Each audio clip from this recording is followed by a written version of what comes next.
Hola, queridos amigos, mis queridos radionautas.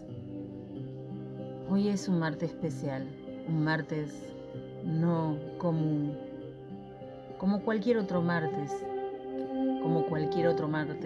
donde la vida recomienza. Lo que están escuchando es Jerusalén de oro, Jerusalén of Gold. Música hermosa, con una letra preciosa. Es transportadora, dulce, como el aire de la montaña, y transparente como el vino, y el olor a pino. Viene como el viento en el atardecer, como la voz de las campanas, y cuando la piedra y el árbol duermen, así que también están soñando mi ciudad, Jerusalén. Jerusalén, Jerusalén, tú eres de cobre, oro y luz. Eres la ciudad de mi Rey, Señor Jesús. ¿Cómo se secaron los tanques? Y el mercado está vacío. Nadie visita el monte del templo. En el casco antiguo y en las cuevas que están en las rocas, los vientos vienen a llorar. Nadie va a Jericó, donde Jesús entró. Cuando vengo a cantarte y a coronarte con gloria, soy la más pequeña de las pequeñas de tus hijos, Jerusalén. Tu nombre me quema los labios como un beso de amor. Nunca olvidaré Jerusalén de Dios. La verdad, quisiera que cada uno de nosotros podamos pedir por cada una de las víctimas de la guerra, de cualquier guerra. El Salmo 121, que el otro día conocí, habla del cántico de ascensiones y dice así: alzaré mis ojos a los montes. ¿De dónde vendrá mi socorro? Mi socorro viene de Adonai, que hizo los cielos y la tierra. No permitirá que resbale tu pie, ni se adormecerá el que te guarda. He aquí, no se me adormecerá ni se dormirá el que guarda a Israel. Adonai es tu protector, Adonai es tu sombra a tu mano derecha. El sol no te herirá de día, ni la luna de noche. Adonai te guardará de todo mal, Él guardará tu vida. Adonai guardará tu salida y tu entrada, desde ahora y para siempre. Esta bella melodía que se escucha de fondo fue escrita por Naomi Shemer en 1967. Según dicen, esta canción fue creada originalmente para un festival de canciones israelíes. Sin embargo, la canción, que le dio un impulso moral a las fuerzas de defensa israelí para luchar en la Guerra de los 6 días, un conflicto que liberó Jerusalén de las manos jordanas, permitiéndole a Israel restaurar el sitio y abrirlo a personas de cualquier religión que quisieran visitar sus lugares sagrados. Ofra Haza fue una de las mejores intérpretes. Esta canción es como un himno dulce, un himno melancólico, pero que a su vez eleva a través de sus dulces notas. Comienzo a contarles cuentos para pensar. Le preguntaba un alumno al maestro: ¿por qué la gente grita cuando está enojada? Qué loco, ¿no? Es cierto. ¿Por qué gritamos cuando estamos enojados? El maestro le respondió: porque perdemos la calma. Por eso gritamos. Pero el chico le dijo: si la persona está al lado, ¿para qué? El maestro le agregó: ¿sabes por qué? ¿Por qué gritamos cuando estamos enojados? Porque los corazones se alejan. Y para cubrir esa distancia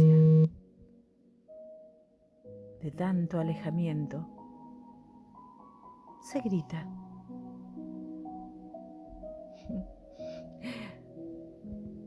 Se grita. Cuanto más enojados se está, más alejado están los corazones.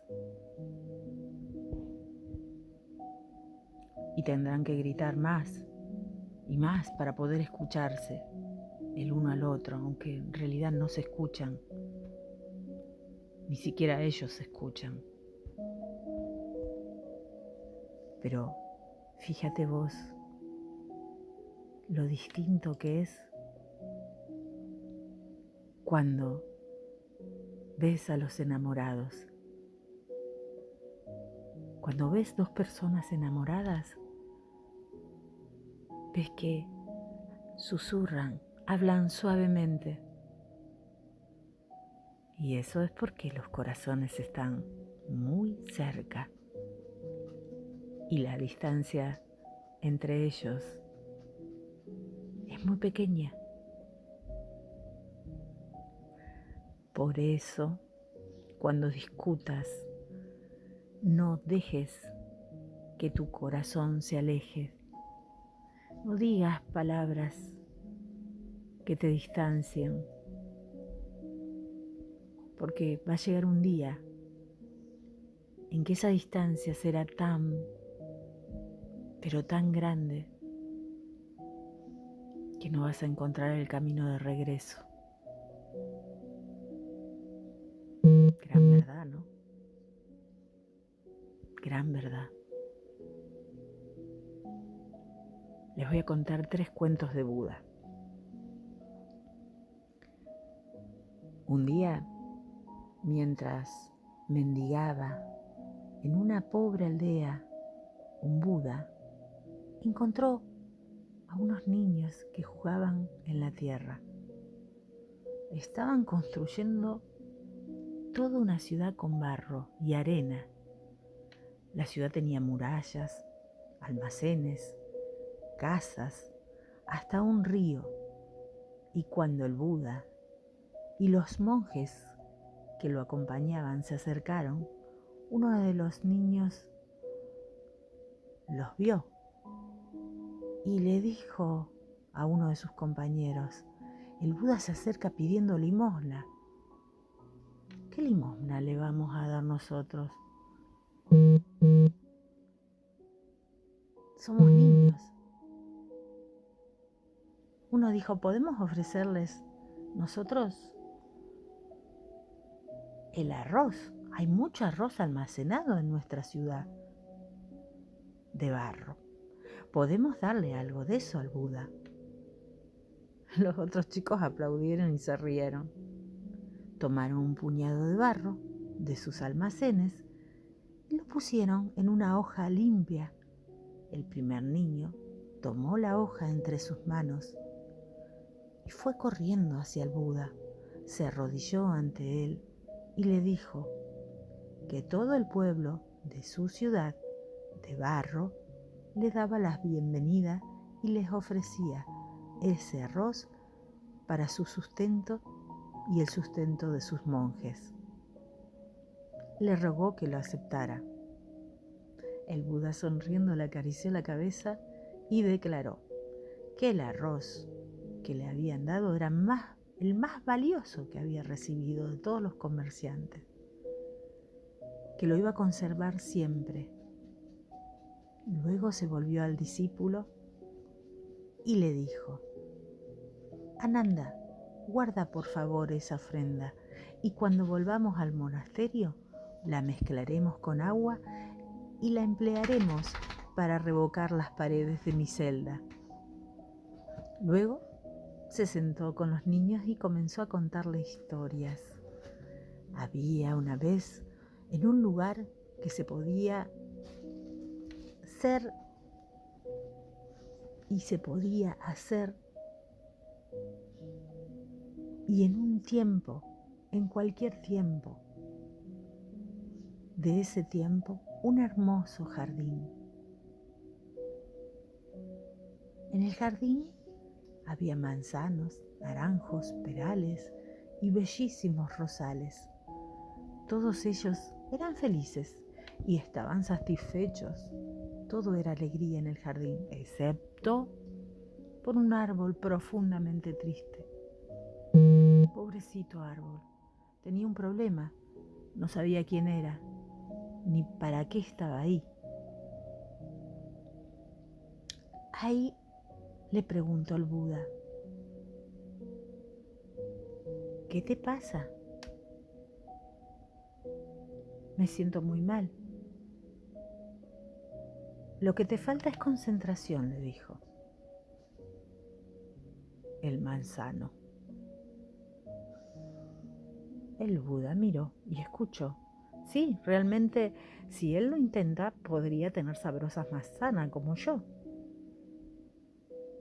Mira qué fácil es, dijo el manzano, mientras les enseñaba sus frutos. El pobre árbol, confundido, no supo qué decir, porque él no daba manzanas. No lo escuches, le dijo el rosal, es más sencillo tener rosas. ¿Ves qué bellas? Mira qué lindas son. El pobre árbol miraba cómo caía el rocío entre los pétalos de las hermosas rosas. Saltó un naranjo y le dijo: mis naranjas son más sabrosas. El naranjo, envanecido, se sacudió. Y el árbol, el pobre árbol, desesperado, intentaba todo lo que le sugerían, pero no lograba ser como los demás. Se sentía cada vez más frustrado. Un día, al jardín, mientras estaba el Buda, llegó un búho. Dicen que es la más sabia de todas las aves. Y al ver la desesperación del árbol, exclamó: no te preocupes, tu problema no es tan raro ni grave. Es el mismo problema de muchísimos seres sobre la tierra. Yo te daré la solución. Con estas palabras, no dediques tu vida a ser como los demás quieren que seas. Sé tú mismo, conócete, y para lograrlo, escucha tu voz interior. Y dicho esto, el búho desapareció. Se quedó pensando y le preguntó al Buda que lo miraba: mi voz interior, ¿cómo conocerme? ¿Cómo ser yo mismo? Estoy desesperado. Y cerró los ojos y cerró los oídos y se le abrió el corazón. Y ahí escuchó Ahí escuchó su voz interior. Dijo, era esto. Ahí entendió que jamás iba a dar manzanas porque no era un manzano, ni iba a florecer cada primavera porque no era un rosal, ni tampoco un naranjo, era un roble. Era un roble. Su destino era crecer y ser grande, majestuoso, dar cobijo y hogar a las aves, sombra a los viajeros y belleza al paisaje. El Buda le dijo, ¿ves? Ahí tienes una misión, cúmplela. El árbol se sintió fuerte y seguro de sí mismo y se dispuso a hacer todo aquello para lo cual estaba destinado. Muy pronto el árbol llenó todo el espacio y fue admirado y respetado por todos en el jardín y encontró su felicidad. Las campanas del templo, otro cuento del Buda. Hace mucho tiempo existió un templo que había estado sobre la isla. La isla estaba a 2 millas, mar adentro. Tenía 1.000.000 de campanas grandes y pequeñas, campanas labradas por los mejores artesanos del mundo. Cuando soplaba el viento o arreciaba la tormenta, todas las campanas del templo replicaban al unísono, produciendo una sinfonía que deleitaba a cuantos escuchaban, pero al cabo de los siglos, la isla se hundió en el mar y con ella el templo y las campanas. Una antigua tradición afirmaba que las campanas seguían replicando sin cesar y que cualquiera que escuchara atentamente podría oírlas. Movido por esta tradición, un joven monje recorrió miles de millas debido a esta creencia. Quería escuchar aquellas campanas. Estuvo sentado durante días frente a la orilla, frente al lugar en el que en otro tiempo se había alzado el templo. Escuchó con atención, pero lo único que oía eran las olas romper en la orilla. Hizo todos los esfuerzos posibles por alejar de sí el ruido de las olas con el objeto de oír las campanas, pero todo era en vano. El mar arreciaba, de nuevo inundaba el universo. Persistió durante semanas en el empeño. En una ocasión, ante tanto desaliento, oyó a unos sabios que certificaban que la leyenda era real. Su corazón ardió en llamas. Aquellas palabras para retornar al desaliento cuando tras nuevas semanas de fuerzas no obtuvo ningún resultado. Tal vez pensó, no estoy destinado a ser uno de esos seres afortunados a quienes les era dado el regalo de oír las campanas. O tal vez no fuera cierta la leyenda. La realidad es que era su último día en el lugar. Decidió acudir por última vez a su observatorio para decir adiós al mar, al cielo, al viento y a los cocoteros. Se tendió en la arena contemplando el cielo y escuchando el sonido del mar aquel día. No puso resistencia a dicho sonido, sino que por el contrario se entregó a él y descubrió el bramido de las olas. Y en ese sonido realmente dulce y agradable, se quedó dormido en ese sonido, atrapado. Tan así que apenas era consciente de sí mismo, tan profundo era el silencio que producía en su corazón, y en medio de ese silencio, el tañido de una campana, seguido por otra y otra y otra, y enseguida todas y cada una de las 1000 campanas del templo repicaban en una gloriosa armonía, y su corazón se transportó de asombro y alegría. Si deseas escuchar las campanas del templo, escucha el sonido del mar. Si deseas ver a Dios, mira atentamente la creación. No lo rechaces, no reflexiones sobre ello, simplemente mira. Siempre está a tu vista, siempre está aquí, siempre está ahora. Al ver, verás. Buda y la resignación.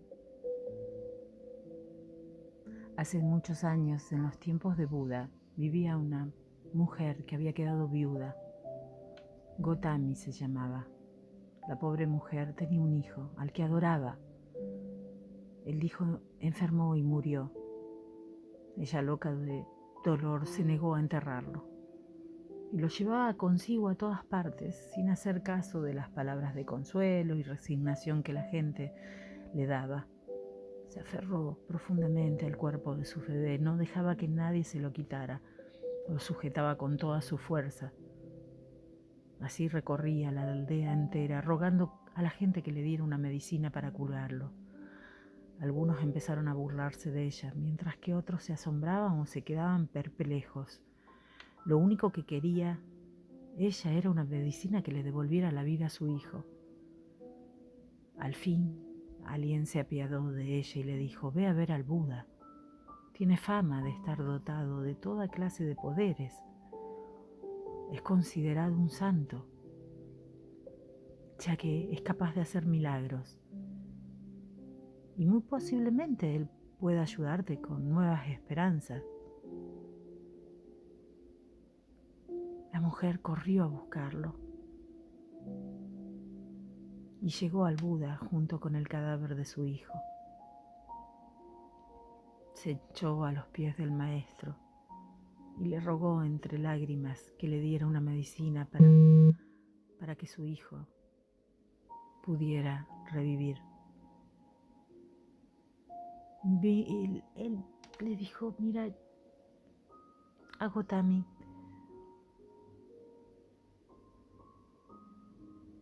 este difunto hijo que traes en tus brazos, que me traes, yo te voy a dar la medicina, creo que puedo ayudarte. Pero necesito que me traigas una semilla de mostaza fascinada. Fascinada quedó ella. Gotami no podía creer, una semilla de mostaza. Cualquiera, en la casa de cualquiera en la India había vasijas donde se guardaban semillas de mostaza. Pronto tendría la medicina para su hijo, solo tenía una condición que cumplir. La semilla debía de venir de un hogar donde nadie haya muerto. Sin pensarlo, la viuda, llena de esperanza, partió para la ciudad y empezó la búsqueda.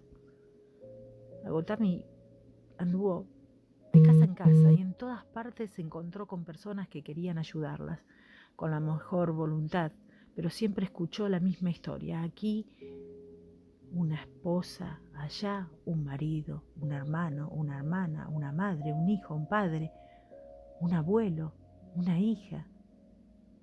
No había lugar donde la muerte no hubiese estado, donde no se hubiese llevado algún ser querido. Son muchos los que pasan por eso. Y le dijeron: ¿a qué has venido? No revives nuestros tristes recuerdos. Así le dijeron una y otra vez.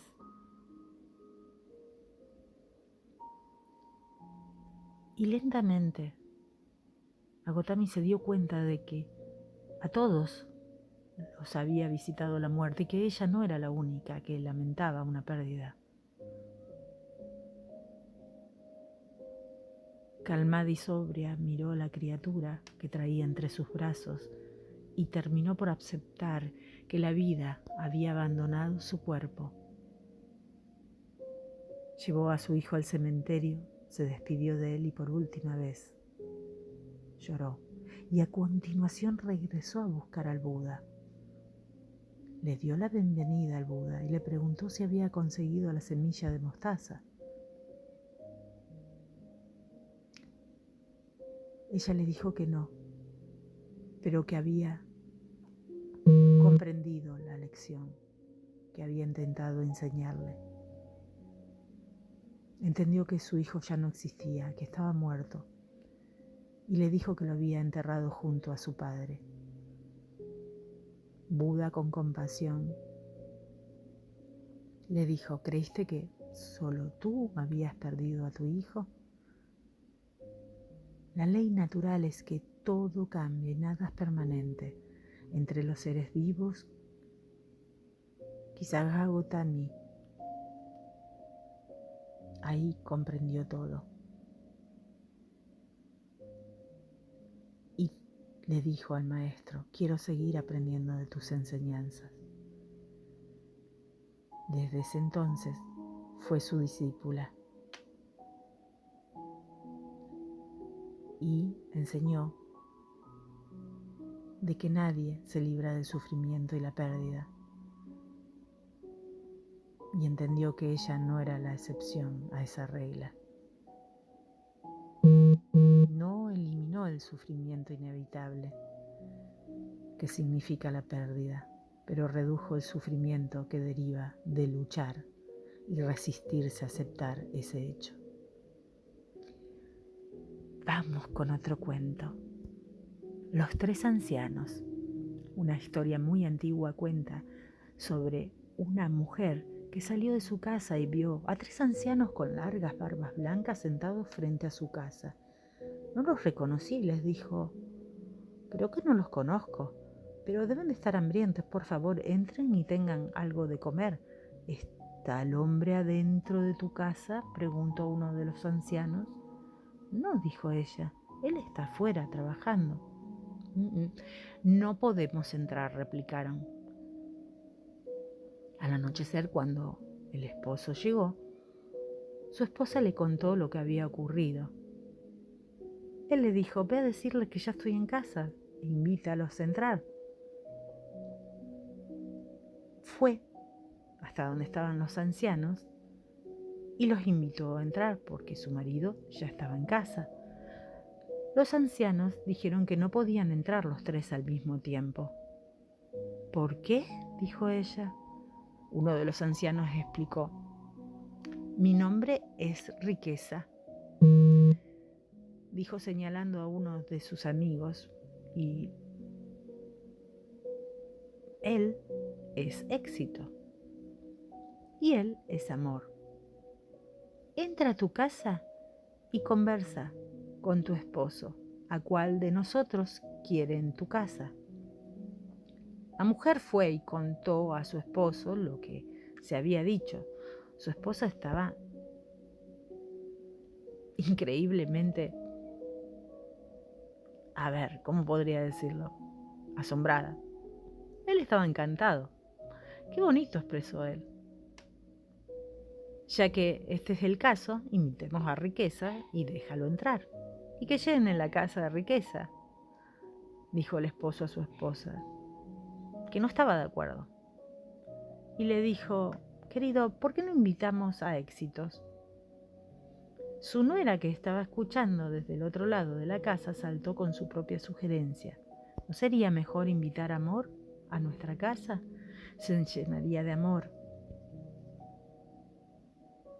Escuchemos el consejo de nuestra nuera, dijo el esposo. Ve e invita a Amor para que sea nuestro invitado. La mujer salió y les preguntó a los tres ancianos quién de ellos era Amor, y que por favor pase a su casa y sea su invitado. Amor se levantó y empezó a caminar hacia la casa. Los otros dos ancianos se levantaron también y lo siguieron. Sorprendida, la señora le preguntó a Riqueza y a Éxito: solo invité a Amor, ¿por qué vienen ustedes? También los ancianos replicaron: Si tuvieras idea de que has invitado al amor, entenderías que junto al amor va la riqueza y el éxito. Si en cambio hubieses invitado a cualquiera de nosotros, no hubiese entrado amor, solo hubiese entrado uno.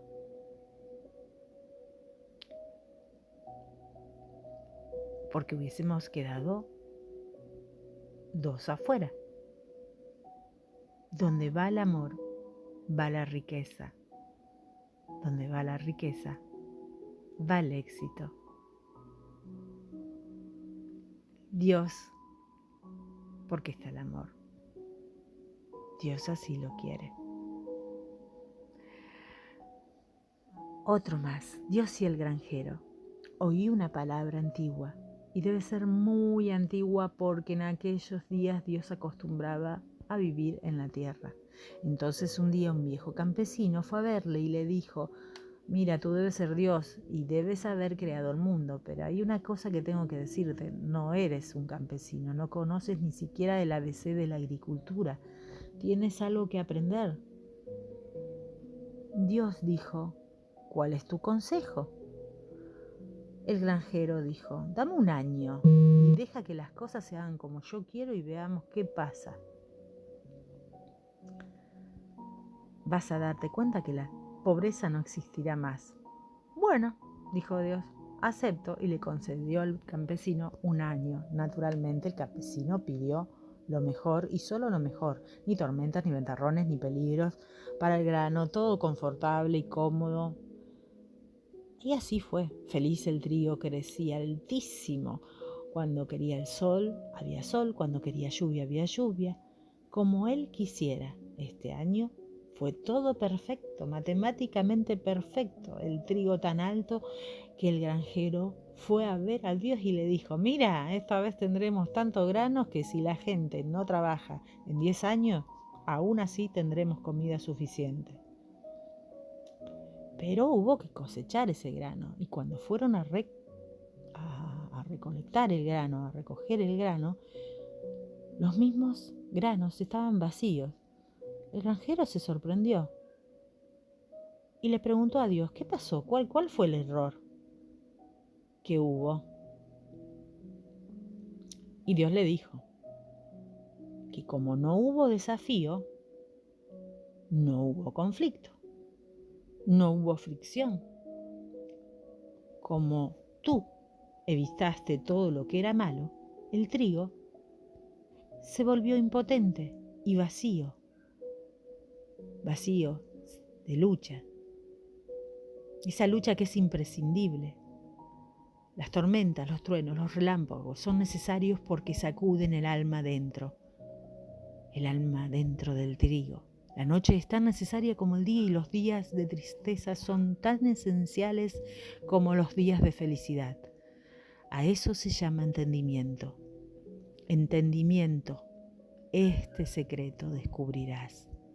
Cuán grande es la belleza de la vida, cuánta riqueza llueve sobre ti, en todo momento dejando de sentirte miserable, porque las cosas no van de acuerdo con tus deseos. Solo se puede conseguir con entendimiento.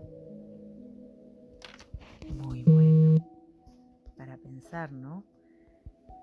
Todo esto que les estoy dando es para pensar. Era un día caluroso de verano. Siddhartha Gautama estaba atravesando un bosque junto a su discípulo Ananda. Sediento, el Buda se dirigió a su acompañante y le dijo: hace algo más de una hora cruzamos un arroyo. Por favor, toma mi cuenco y tráeme un poco de agua. Me siento muy cansado. El Buda había envejecido mucho. El discípulo deshizo sus pasos, pero cuando llegó al arroyo, acababan de cruzarlo unas carretas tiradas por bueyes que habían removido las hojas muertas y el agua se convirtió en un lodazal. Esa agua ya no se podía beber, estaba demasiado sucia. Así que Ananda regresó junto a su maestro con el cuenco vacío. Tendrás que esperar un poco, dijo Ananda. Iré por delante, he oído que solo a 4 o 5 kilómetros de aquí hay un gran río, traeré agua de allí, pero el Buda insistió, regresa, tráeme agua de ese arroyo. Ananda quedó perplejo, no podía entender la insistencia, pero el maestro lo solicitaba y él como discípulo debía obedecer. Así que volvió a tomar el cuenco entre sus manos y se dispuso a iniciar el camino de regreso al arroyo, con la advertencia de que no regresara sin el agua. Pero sigue estando sucia. Buda no dijo nada. No te metas al arroyo, simplemente siéntate en la orilla, en silencio, y observa antes, ya que antes o después el agua volverá a aclararse y entonces podrás llenar el cuenco. Molesto, Ananda volvió hasta allí descubriendo que su maestro tenía razón, aunque seguía algo turbia el agua, estaba visiblemente más clara, de modo que se sentó en la orilla observando pacientemente el flujo del río. Poco a poco el agua se tornó cristalina. Ananda tomó el cuenco y lo llenó de agua, y mientras lo hacía comprendió que había un mensaje en todo esto. Ahora podía comprender, y su corazón se llenaba de júbilo. De regreso, contento, hasta donde estaba el Buda, entregándole el cuenco y postrándose a los pies de su maestro para darle las gracias. El Buda dijo, soy yo quien debería darte gracias, me has traído el agua. Buda, volví enojado al río, contestó Ananda, pero sentado en la orilla he visto cómo mi mente se aclara. Al igual que yo, el agua, al igual que el agua de ese arroyo. Si hubiese entrado en la corriente, se había todavía ensuciado más.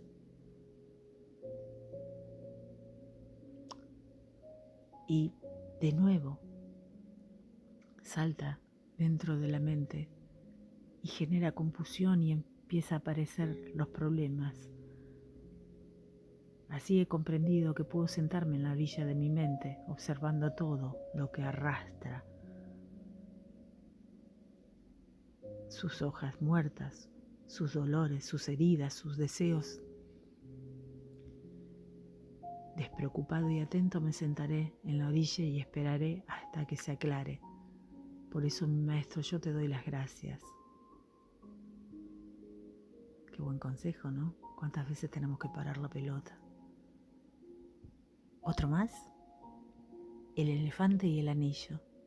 Cuenta una historia muy antigua, una fábula acerca de algo que le sucedió a un joven elefante que era muy grande, apuesto, muy inteligente, pero no encontraba pareja y veía con cierta tristeza como el resto de sus compañeros iban formando una familia mientras él continuaba solo. Pero un día su manada se encontró con otra manada de elefantes, entre los cuales había una linda elefanta soltera, que enseguida se fijó en él. Ambos comenzaron a jugar y a dar largos paseos por la selva. Les gustaban las mismas cosas, reían sin parar, se divertían y no podían dejar de verse hasta que se dieron cuenta de que estaban perdidamente enamorados. Así que el elefante, sin dudarlo, le pidió matrimonio a la elefanta. Qué gran alegría hubo entre los dos manadas de elefantes. Hacía mucho que no se celebraba una boda. Así que se organizaron un evento con muchísima ilusión. Mientras unos preparaban el banquete, otros comenzaron a construir el lugar donde se celebraría el enlace. Algunas elefantas se reunieron para preparar el ajuar y ayudaron a la elefanta a buscar unos elegantes adornos de novia. Los elefantes acompañaron al novio a encargar las alianzas. El encargado de hacerlo sería su primo. Pero él, que era un excelente orfebre, todo marchaba bien, parecía encajar. Y la elefanta estaban re felices. Pero llegó el día de la recogida de los anillos, justo el día anterior al enlace. Eran unas alianzas preciosas, increíbles, únicas, con el nombre de ambos elefantes grabados en el interior. El elefante se los colocó en la trompa para llevárselos y se fue contento. No había visto nunca unos anillos tan bonitos, pero justo antes de llegar al río, en la orilla, el elefante tropieza con una piedra y se cayó de una forma estrepitosa al agua. El pobre animal se llevó un buen susto y un gran golpe, pero consiguió levantarse y al ponerse de pie, para desgracia de él, uno de los anillos de boda se había caído al agua. El elefante se puso muy nervioso, ¡ay, Dios! Sentía que su corazón se iba a escapar del pecho, no podía controlarlo. Se puso a escarbar con las patas, con la trompa, a dar vueltas en círculo. El agua se enturbió por la arena que levantaba con las patas y el elefante no podía ver nada, no podía encontrar el anillo. Un búho que había visto todo desde la rama de su arma le dijo: tranquilo. Pero el elefante no podía oír nada. Estaba tan nervioso, sentía tan ansiedad que no era capaz de escuchar. Solo podía pensar que no haría tiempo a hacer un nuevo anillo y que su novia se disgustaría muchísimo al enterarse de lo que había pasado. Entonces el búho aterrizó sobre el elefante y le volvió a decir: tranquilízate. Y el elefante se dio cuenta de que el búho le estaba hablando y decidió escucharlo, porque sabía que el búho era uno de los animales más sabios del lugar. Estás tan nervioso que no dejas de excavar en la arena, levantas tierra y está enturbia el agua, dijo el búho. Lo que tienes que hacer es quedarte quieto, muy quieto, y esperar y observar. El elefante hizo lo que el búho le dijo. Al fin se tranquilizó, la tierra comenzó a depositarse en el fondo del río. Se calmó y algo en el fondo comenzó a brillar con nitidez. Era el anillo de bodas. Muchas gracias, búho, muchísimas gracias por tu consejo, dijo emocionado. El búho hizo de padrinos de honor y los elefantes pudieron unirse en matrimonios, alianzas incluidas. Ante la emoción y la felicidad del resto, y el elefante, por su parte, aprendió una sabia lección: cuando las aguas turbias no te dejen ver el fondo del río, no te muevas. Espera a que la tierra se pose y el agua vuelva a mostrarse cristalina. En momentos de ansiedad y confusión, espera. Cuando los nervios y el estrés nos lleven a un episodio de ansiedad, nuestra mente se nubla y de pronto nos sentimos gobernados por las emociones. La locura es un círculo vicioso del que no sabemos escapar. El corazón se desboca y somos incapaces de ver nada con claridad. La única solución es amarse y armarse de paciencia para parar y esperar sin más. Entonces ahí conseguiremos de nuevo la calma y podremos pensar con más claridad. En periodos de estrés o ansiedad nos sentimos incapaces de escuchar. Nada es importante. Permanecer receptivos a la ayuda de otros que sí son capaces de ver desde afuera lo que está pasando. A veces viene bien pedir ayuda cuando no somos capaces de encontrar una solución en momentos de ansiedad y confusión. Nos debe enseñar que en la serenidad seremos capaces de encontrar la solución al problema, pero si nos dejamos llevar por los nervios, solo terminaremos empeorando la situación. Y el problema se convertirá en un auténtico caos. Esta es otra de las conclusiones a la que llegamos después de leer la fábula del elefante que perdió su anillo de bodas. La sabiduría del viento. El viejo sabio y los discípulos estaban bajo un ciruelo. Uno de los jóvenes rompió de repente el silencio para hacer una pregunta.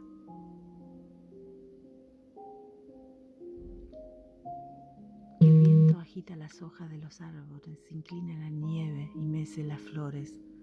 Sopla y sin embargo nunca lo vemos.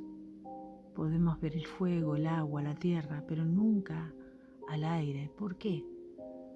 Y el sabio respondió: el aire es el elemento que te enseña que puedes sentir sin ver. Así aprendes que hay otras cosas, además de las que ves, cosas que se sienten pero que no se ven. Las hojas de los árboles sienten el aire y tú mismo lo sientes en tu cabello y en tu cara. Ocurre lo mismo con la vida. No necesitas verla, saborearla ni tocarla para creer en ella. Es suficiente sentirla. Esto es la vida. Sentir más allá de los 5 sentidos. 5, 4, 3, 2, 1. Buda y la anciana. En la época de Buda vivió una anciana mendiga. Esta mujer observaba cómo reyes, príncipes y demás personas hacían ofrendas a Buda y sus discípulos. Y nada le habría gustado más que poder hacer ella lo mismo. Así pues salió a mendigar y después de un día entero solo había conseguido una pequeña moneda. Fue al vendedor de aceite para comprarle un poco, pero el hombre le dijo que con tan poco dinero no podía comprar nada. Sin embargo, al saber que quería el aceite para ofrecérselo a Buda, se compadeció de ella y le dio lo que quería la anciana. Fue con el aceite al monasterio la anciana y allí encendió una lamparilla que depositó delante del Buda. Esa ofrenda en el futuro sea yo bendecida con la lámpara de la sabiduría. Pueda yo liberar a todos los seres de sus tinieblas, pueda purificar toda su oscuridad y conducirlos a la iluminación. A lo largo de la noche se agotó el aceite de todas las demás lamparillas, pero la de la anciana aún seguía, ardiendo al amanecer. Cuando llegó la madrugada, el discípulo de Buda, para retirarlas al ver que todavía estaba encendida, llena de aceite y con una mecha nueva, pensó: no hay motivo para que esta lámpara permanezca encendida durante el día. Así que trató de apagarla con un soplido, pero la lámpara continuó encendida. Trató de apagarla con los dedos, pero siguió brillando. Trató de extinguirla con su túnica, pero aún así, ardiendo. Quedó contemplado la escena. El discípulo no lo podía creer. ¿Quieres apagar esa lámpara? No podrás, le dijo el Buda. No podrás ni siquiera moverla, y mucho menos apagarla. Si demandaras toda el agua del océano sobre ella, no se apagaría. Si lo hicieras con toda el agua de los ríos y los lagos del mundo, no bastaría para extinguirla. ¿Por qué no?, preguntó el discípulo. ¿Por qué? Esta lámpara fue ofrecida con devoción y con pureza de mente y corazón, y esa motivación la ha hecho enormemente beneficiosa. Cuando Buda terminó de hablar, la mujer se le acercó y le profetizó que en el futuro llegaría a convertirse en un Buda perfecto, llamado luz de la lámpara. Así pues, es nuestra motivación, ya sea buena o mala, la que determina el fruto de nuestros actos.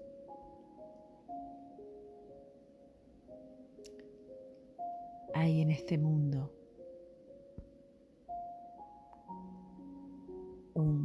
corazón que late. Hay en este mundo una mente que necesita de esa sabiduría.